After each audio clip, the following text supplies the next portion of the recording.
when men, especially young men, start losing their hair, what do? They start wearing hats all the time, right? You never see them without a hat. I think that lack of sunlight on your scalp could potentially be a driver of hair loss. And I think it's under researched and it's under talked about.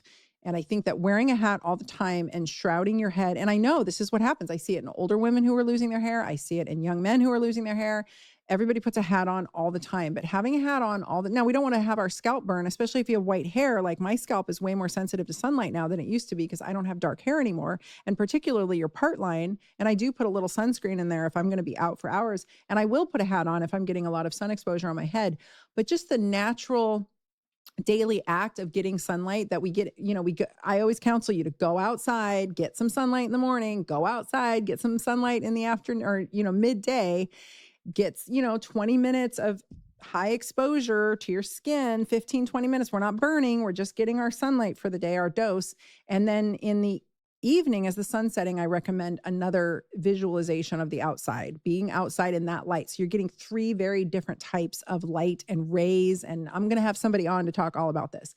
But getting different types of light on you throughout the day, I think is absolutely critical to being a healthy mammal. I think when you wear a hat all the time, you might be hurting your hair follicles. That's just my hypothesis. Something to consider. So red light caps, I would be remiss not to mention that. I don't think the red light LEDs do very much from the research I've done. It's not in the right wavelength. The red light laser caps.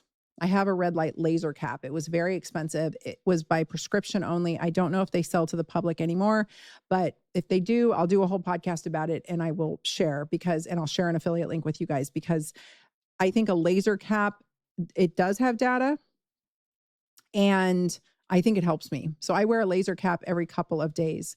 I also would like to believe that maybe there's deeper penetration than just the scalp and that I'm going maybe into some impact in my head. I'd like to think that, but I use this laser cap every probably 2 to 3 days. You don't want to use it every day. It gets pretty warm.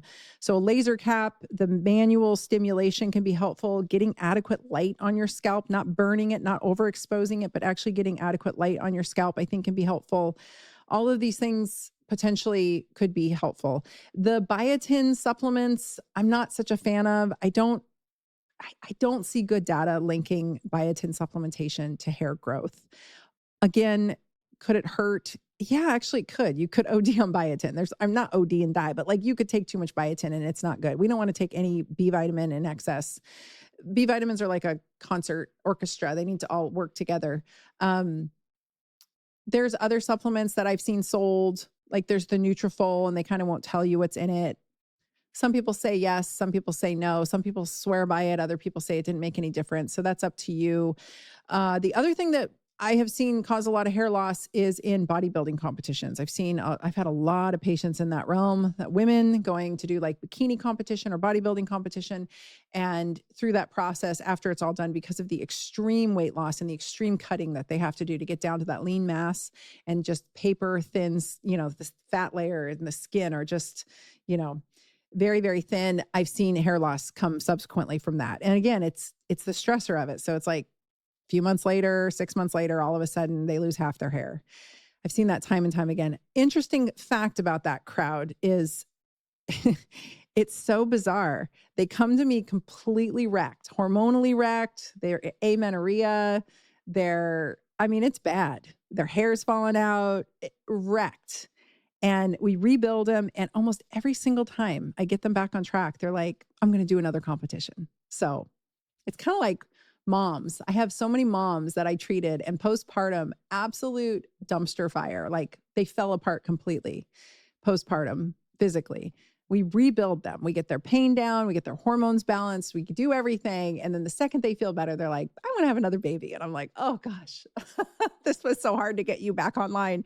So I don't know what it is about human beings. We seem to forget our pain and trials and tribulations, but all of those things, anything that leads to hair loss is probably not a good idea to keep doing if your body's not handling it well. I'm not saying stop having babies, but some women have a really hard time with childbirth and some women have a really hard time with, bodybuilding competitions and extreme weight loss. So, either build yourself up really strong before you go put yourself through that again, or maybe consider that, that hair loss was telling you something.